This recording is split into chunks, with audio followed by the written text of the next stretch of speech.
Hello everybody, Dave Neal here, stand-up comic and host of Bachelor in Paradise, a guy's review. Today's video, I have a great conversation with Dr. Diane Strachowski about healthy relationships, mending problems, learning how to apologize, and of course we related all back to Bachelor in Paradise as we've seen the fallout from Brendan and Piper's, tryst here on the beaches of Bachelor in Paradise and the fallout that's happened. Of course, Natasha has grown her following by 600% as Bachelor Nation has picked sides and picked correctly. Do me a favor, like this video, subscribe, and enjoy my chat with Dr. Diane.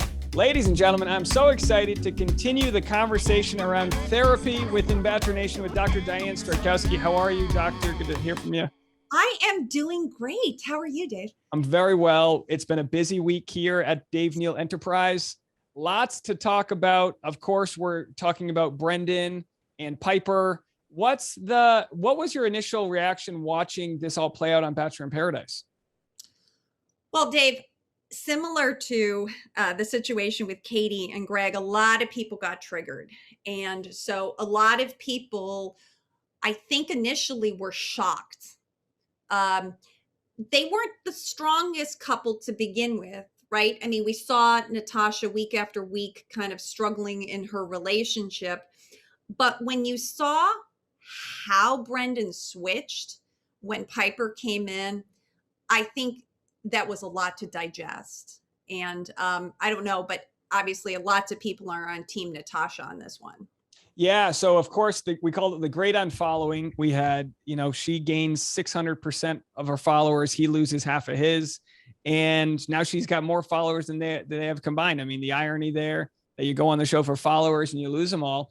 It seemed like Brendan thought he could talk his way out of it. Most of us guys do. We always think we can talk our way out of problems, especially a pretty guy like Brendan. I'm sure he's used to getting himself out of a speeding ticket or two.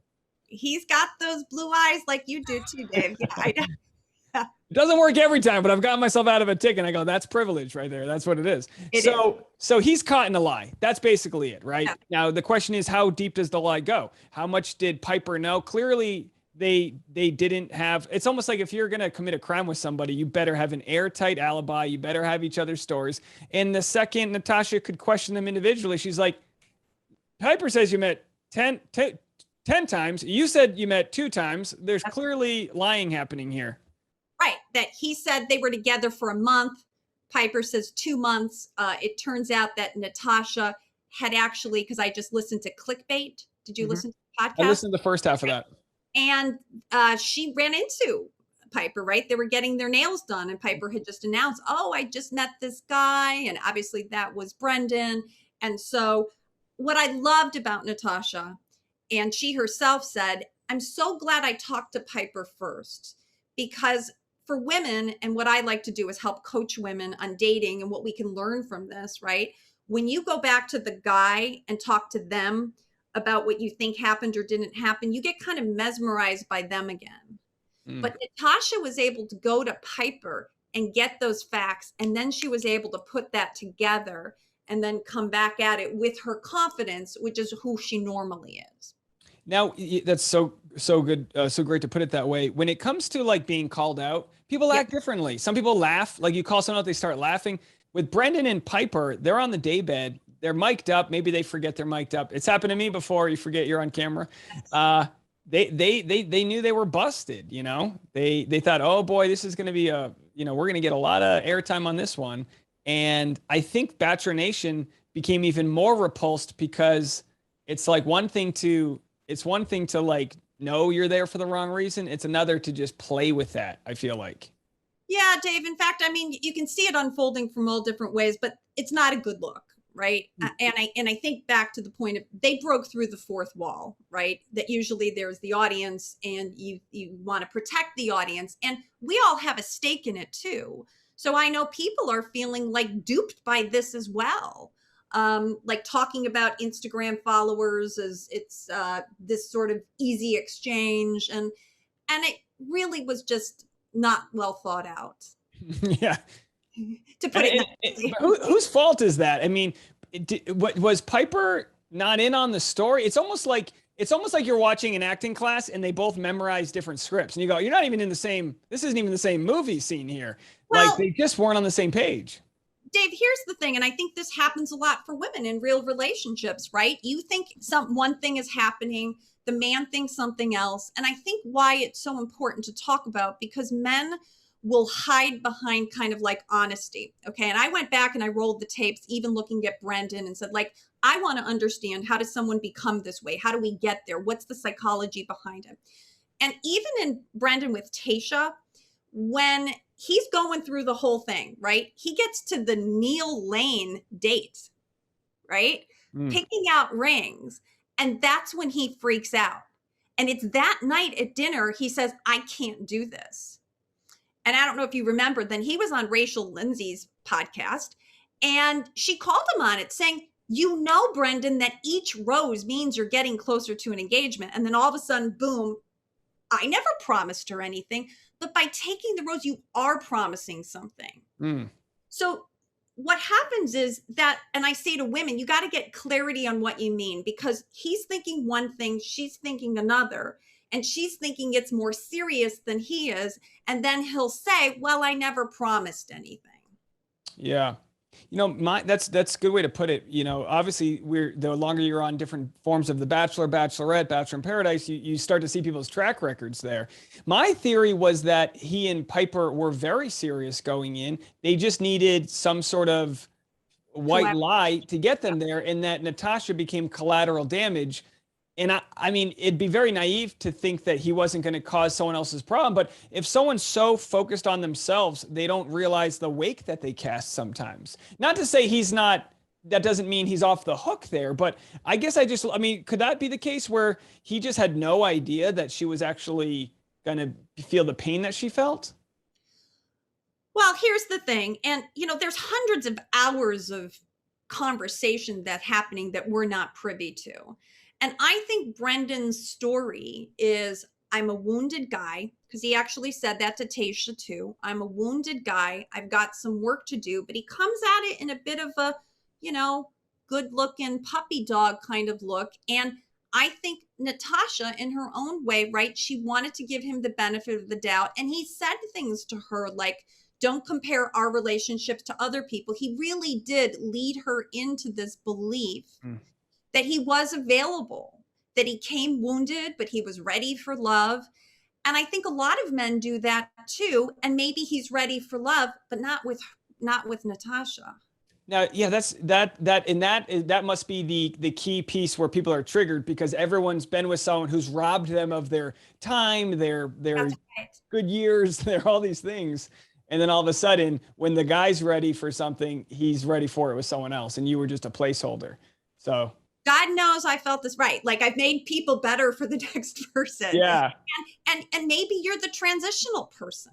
And then here's the whole thing, is that there is also this other plot, which is you do have to get roses week after week to stay there. But the point is, why come, I think just the end of it, why come into paradise if you already have a relationship outside? Why muddy those? I did a post on this, like, it's Bachelor in Paradise, not Couples in Paradise. You want to leave Couples in Paradise as a couple.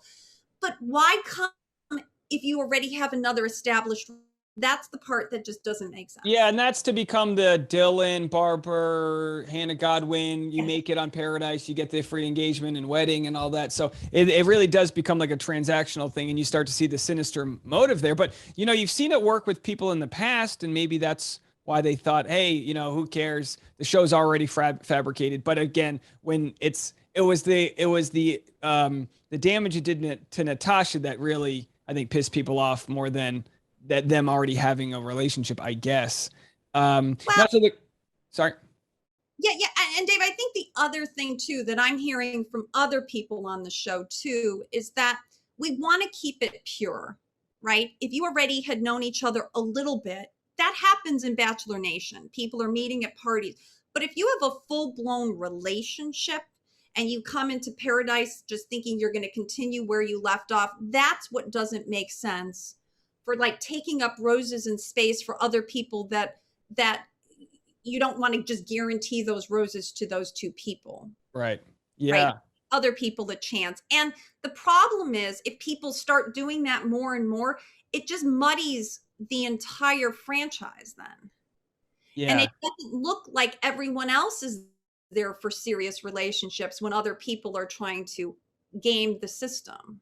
So And that's why we saw such a strong reaction, I think, even with Chris, is because now this is the second time we're believing that this is happening, that somebody else already has another relationship, and we're not going to stand for that. and they kind of had, in some ways, the Chris Conran Alana situation. They kind of were sort of innocent victims in the sense that while he committed some fouls on the show, they actually did come into it having not dated. So they That's right. kind of were they were kind of standing on the tracks of a train that was not slowing down at that point.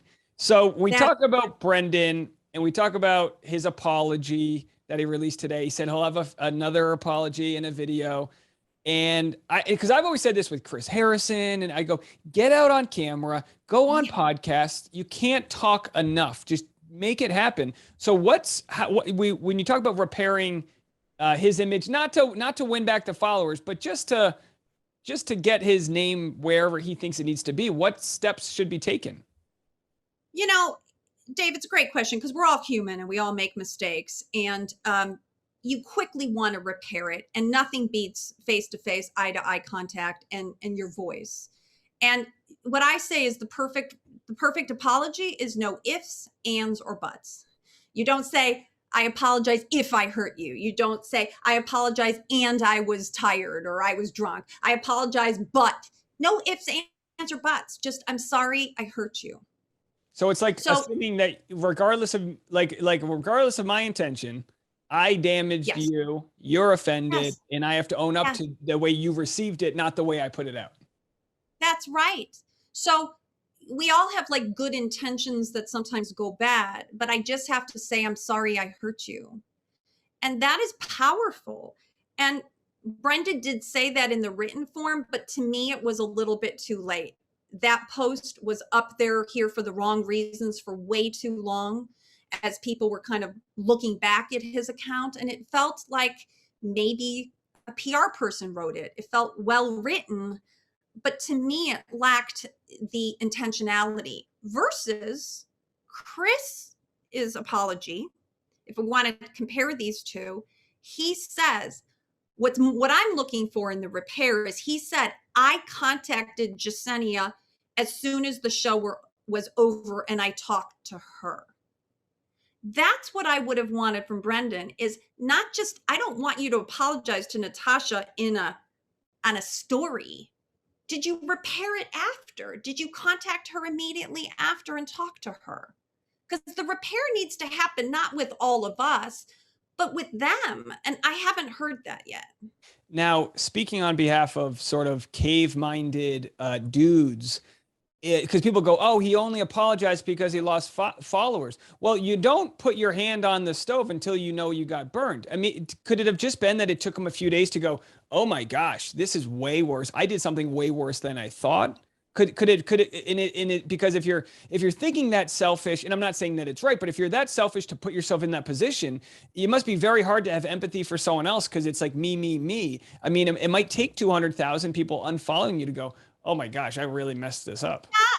I mean, I think if we want to be kind to Brenda, we can say that. But Natasha did tell him that she was hurt. She Right. did tell him, and then he had to replay that and watch that. So ideally, more people would have said, hey, dude, I think you might be in trouble by this. And this joking around about here for the wrong reasons, even the people closest to him, I think, could have advised him a little bit. Yeah, I'm bad. I don't know. This might be a skill in some scenarios and in some others it's not, but I accept apologies way too fast. And I understand it's not for me, it's for the people he triggered and it's for Natasha. But I go, oh, that's a good apology. But I'm very naive when it comes to stuff like that. Because And I know, right, from Bachelor Nation, like the people who do get out and apologize right away, and then sometimes they don't say it right, and then they have to retract, and that can be complicated too.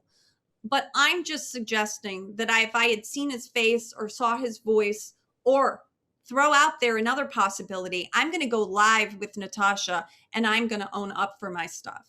Yeah. And what becomes tough, I think, is the contract. Now we know with Rachel Kirkconnell, This took her Yes. several months before she got Yes. on camera because I truly believe she said, and she said this recently, that and I knew this all along, that the producers were trying to wait till the after the final rose so they could drum up their ad revenue and all that.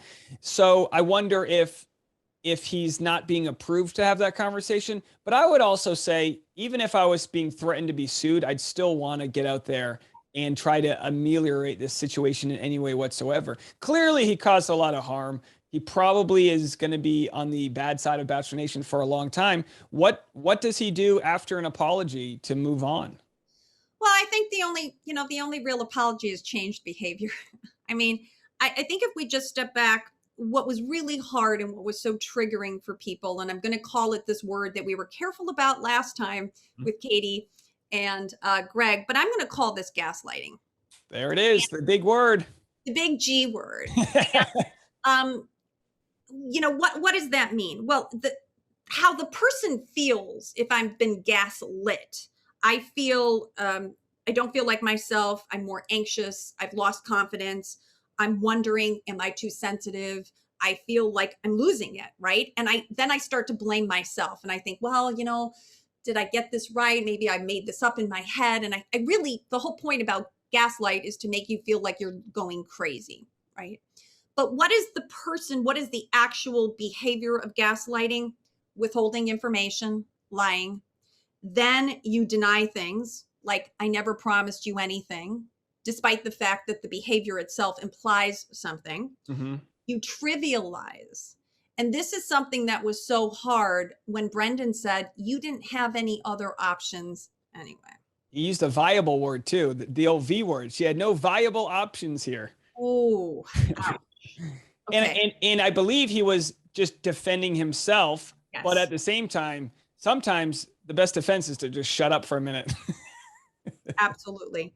And the manipulation, right? That he would say things like, we're going to take advantage for whatever, that this is just fine to do. And I think I've been thinking myself, how can somebody do that? Well, imagine maybe, okay, I'm going to be nice. I'm not giving the benefit of the doubt. I'm not saying this behavior is good. This is gaslighting. But in Brendan's bubble, he feels omnipotent. Okay. He is in love, maybe with Piper. Maybe he's in love with fame. Maybe he's in love with all the attention he's been getting on Bachelor in Paradise. And in those moments of omnipotence, we kind of forget that there is like an audience, that there are people that I'm hurting. And he gets so wrapped up in himself that he just can't see what he's doing. And in his mind, he justifies it by saying, well, I haven't promised you anything. I didn't call you my girlfriend. I didn't tell Natasha I loved her. So we rationalize, we justify these behaviors. And yet the rest of us are in the position where we're observing the pain, right? We see how Natasha is hurt. She said she cried for 2 weeks on the beach. That's how hurt she was. Yeah. And she wasn't as outspoken as maybe Jasenia, but she was wounded. She was hurt. And she felt like she was being patient with this guy who had this wounded story, and that she didn't want to push him because he'd said, I go slow. And so that's what women do, right? Women are people pleasers, and we give men the benefit of the doubt. And then when you see them quickly flip and they're with somebody else, that's an X somewhere, right? Yeah. Like lots of women have had that. And that's why we're all triggered. Like, he told me that story too. And then the next minute I see him with the next woman, and it looks like he can't think about me twice. Right. Do you think these traits are overcome, or do you think he's going to be on to the next, because the wild thing that happens on the show like this, as opposed in real life, they break up and he goes on to someone else. But under so much public scrutiny, is that the catalyst to realize I got to get some help? I got to learn how to communicate. I got to learn why I'm doing this. What's going on the inside. So it could be in a weird, twisted way, a sped up process for him to get to his demons. I mean, right? I'm a full advocate. I'm a therapist, right? To get some help. And sometimes I think, the best place is we don't all have a mirror to ourselves the way the show does. And I do think it could be a catalyst for change. I don't think it's an accident that he's with a young woman either. He's 31, 32. Yeah, about that. And Piper is 23, 24. Remember, here he had Tasha, who was a fully developed woman, knew what she wanted. He freaked out by that. It's no accident that he's hanging out with another model. The two of them have, concocted their omnipotent story together about look at us and, what is this going to mean? And more people are going to talk about you before you even get there. And it's just like two young kids kind of like plotting and planning. Right. And then to see it play out. Yeah. I mean, lots of people were surprised. We talk about this, as like a supplementary thing to the show, but to see the conversations happen on the show and they're still there. Well, I got a flat tire on Tuesday before the episode. So I missed the first 20 minutes and I was like, oh, they must've kicked Brendan and Piper out already. And then I was like, at the end, I was like, they're still there? Are you kidding me? And I was like, that's right. And that's what the previews led you to believe. And I thought the same thing. We didn't even know who Alana was at that point on Tuesday, right? I think the storyline will be stretched and that'll be the inevitable, but I think they're just kind of stretching it a little bit. But they know their time. But also everyone on the beach didn't get to hear the conversations we got to hear as that happened with them on mic. So they probably aren't as upset as they were when Chris and Alana, because with Chris obviously kissed Alana in front of Jasenia. Jasenia saw, so there was this egregious thing that happened and everyone knew it in the moment. Now, just to shift focus for a minute, everyone's calling what happened to Chris bullying because you had Riley and Joe kind of all yelling at him. And then Alana's like, can I tell you my opinion? And they're like, no, you can't. Yeah. So then Chris is saying that they're silencing her. There's a lot going on there. And my only thought was, to try to use like the right words. Like I still, people say everything's gaslighting and you go, well, let's just talk to the experts here. With bullying, they say it's repeated harassment. Was that bullying or was it just ganging up on the guy? Dave, I don't know. And I didn't see enough to call that bullying because you're right. Bullying is progressive, like at school, I'm going to take your lunch money if you don't, right? Like that goes on. And to the point that the person really has low self-esteem and the impact. I saw ganging up. I think we can't forget that because this one other episode was happening too. Again, like people are minimizing what Bachelor in Paradise can be, calling us like fake. But remember, I don't think everybody saw that going on.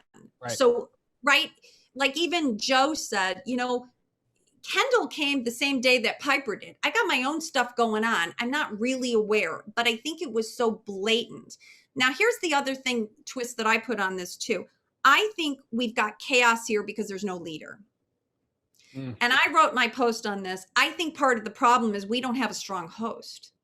Interesting. So the problem is now everyone feels like they need to rally and unionize and call it Survivor or whatever because Lord of the Flies. There is no one in charge here. That's right? So true. Yeah, it's so true. Whether you like Chris Harrison or not, at least maybe he would have gotten in there and handled it. Or have you at all seen F-Boy Island? Yeah. Okay, like Nikki Glasser could have came in and said, this is what we do and we don't do. Like there felt like there was no one who was managing or saying these are the rules of conduct. This is like the moral compass. And so it felt like people were overreacting because they felt like there was no leadership. Yeah, you had a lot of Big Brother being played by Riley and Joe and with the best intentions. But, Nick Viall had said that Chris Conran's like a nobody because he doesn't have a following. And I get the point. If you just look at people's followers, for Joe or for Riley to criticize Brendan, I mean, he had 348,000 followers. That's a like a leadership level to criticize. It was much easier for them to want to fire the intern, Chris Conran, who just shows up, kisses somebody, and they're like, you got to go, man. You're done. Like there is a hierarchy that exists there. And like you said, without a leader to report back to, it kind of becomes just a popularity contest. So I personally think we can learn a lot from that. I think if we had a stronger host, a host who was consistent, I don't care who the host is, whether it's Wells or anyone, but have them somebody who knows everyone. When you greet people coming down the stairs, you know their name. Otherwise, you're throwing in these hosts who, unless they're, Bachelor fans, do they know everyone's story? Right. But it makes you wonder though, will the Bachelor producers prefer this chaos, or for how long? Will it get old? I think we're losing people. I do, because I think I was like going to jokingly say, like, I want to see at least 5 couples come out of this for all the effort I put in. Like, what's going to be the payout for our investment in these people? Right? We want the Jade and Tanners. I mean, we want the Hannah and Dylan, right? We want those couples that are positive, that come out of the show, because people do get invested in these characters. How can they not? Yeah, and the more time I look into things, the more I feel compassion and maybe too much empathy, because I see someone like Brendan as like a guy who could be a buddy of mine that made a wrong turn. Maybe, you factor in this like equity that comes from your following. It's like everyone's just trying to secure their own bag, but like we go back to, at what cost? You can secure your own bag and not be collateral damage to other people. But then some people like Demi just get away. They just get away with throwing everyone under the bus because that's their character. Whereas Brendan was kind of seen as this moral guy. Like he was kind of, for whatever reason, maybe soft spoken. He was just kind of seen as this guy. And then when we saw his kind of character come out, people go, "Oh man, this is not it." And I think these are the tricky people, because I think when you meet somebody like a Thomas, even, right, you sort of, women go, "Oh God, that could be a player," right? Like I have my check, like I get my guard up and I sort of know that I have to be careful. But with someone like Brendan, who comes in vulnerable and talks about his woundedness, that can be a hook for people. Yeah. So I say to women, be very careful of somebody who might weaponize their vulnerability. You really have to get the facts. Like, what does that mean? Really ask him. What you say, you don't want a relationship. What does that mean? Will that change? Is that just with me? Like, these are lots of follow-up questions that you need to get to that. And I think Natasha did a great job trying to get there. But remember, there's an ulterior motive in the backdrop. Now, when we say someone's choosing someone for the wrong reasons, how much does attractiveness hide these red flags? Oh, I think attractive people get away with a ton of stuff. Don't you? I mean, yeah. Because he's just, this literally might be the first time he hasn't been able to talk his way out of something. And when it comes to gaslighting, in most cases in the world, you don't have video evidence you can go back on. That's exactly right. And I think that whether he can repair his image or not, it only matters, in my mind, the repair is really between the victim and the perpetrator. And I think the repair needs to really happen with Natasha. And then she would be able to speak for him and say, listen, he came forward and said this to me. And the same thing. And that's why I thought Chris's apology was great, that he went to Jasenia. He talked to her. Now, I wanted to ask you, initially, Jasenia wanted nothing to do with Chris. He was like, Alana asked him on a date. They had already kissed. And he goes, let me talk to Jasenia. That was maybe too little, too late. Jasenia goes, we have nothing to talk about. What's there to be done in that moment when you can't make that connection to resolve things? Well, here's the weird thing that I saw play out. Just step back a little bit more, Dave. What happened, I thought, was really interesting is that he was kissing Jasenia at the party, right? And then Alana came. And then on an outtake, he said something like, I wish Jasenia had said more. Did you remember that? Well, hold on. You said that wrong. He was kissing Alana, and then Jasenia walked in. Right. But then he almost made it sound like he had hoped that Jasenia would have fought for him. Yeah, that's pretty toxic right there. Right. But I was like, whoa. And then Jasenia was so hurt. Like, what is there to say, dude? There's nothing. I think in those times you still say, oh my gosh, I'm so sorry I hurt you. But because two people are feeling rejected, he's trying, she's trying. But I think the time was after, which is what he did, that he contacts you after the show. It's the same thing on After the Final Rose. Like, why wait to get on the stage to say your apologies? Why didn't you pick up the phone? Yeah. It's free. And I always say this, I'm not good at it. I'm not great at it, but find a reason to apologize. Find a reason to admit fault, not just to do it for the cycle of doing it, but really put yourself in the other person's shoes, find out how they received it. And I always like to find out the wrong part, not to make excuses, but to go, I know I have good motivations, but I know I've pissed off my fiance. So right. clearly, because in my, a lot of times I'll be like in my head, I'll be thinking something and it'll just come out angry. And I know this is different than from their scenario, but so often I just got, I'm doing all these things and I cast a large wake and I got to realize I'm marrying an introvert and I came off a little harsh there. And I am sorry. Again, that's the humanness of the repair. Saying you're sorry, then asking, what can I do differently next time? How can we handle this better? Then your partner is going to build trust again. And then the trust is going to build over time. And then if I see different behaviors, then we would get back on track. But when you have, the problem is there's no foundation here, right? Everything is just kind of shifting and you don't have that foundation with everything. And that's why dating in general, things blow up so fast because you just don't have enough foundation with this person. So every little interaction is highlighted, right? Mm-hmm. Every little text. Yeah. What did you mean by that? Like there's so many hidden meanings that when we know someone on a deeper, more intimate level, we're more accepting of more. Now, lastly, because I know we got to get out of here, Marissa spiraled out of control while Riley was on a date. I've been that person before. What can you say to prevent that? The ruminating, she literally threw herself into a panic attack. This is what's so amazing with the human body. She threw herself into a panic attack just wondering if he was leaving her. So here's who Marissa is, because I have a love style quiz, Dave, and if people want to even take it, you just text the word love to 33777, right? And you'll get my quiz. But Marissa is the classic nervous Nora type. She has an anxious attachment style. She said it with Riley, I need a lot of validation. And he said, I can give that to you. The fear is always one of abandonment or rejection. That's where you go to when there's a threat. The threat was her man, Riley, was at a party, and she feared the worst. You overthink, you start going down the rabbit hole, start envisioning when Jasenia comes home, and that's what happened to Jasenia. It's like, well, that could happen to me too, right? And we see her melting down. What do I advise people? Take my course. I've got a course on how to handle this. And I advise them to ask yourself, nothing has changed. What has changed? There is no evidence that anything has changed. This is an anxious thought in your head. It is not the truth.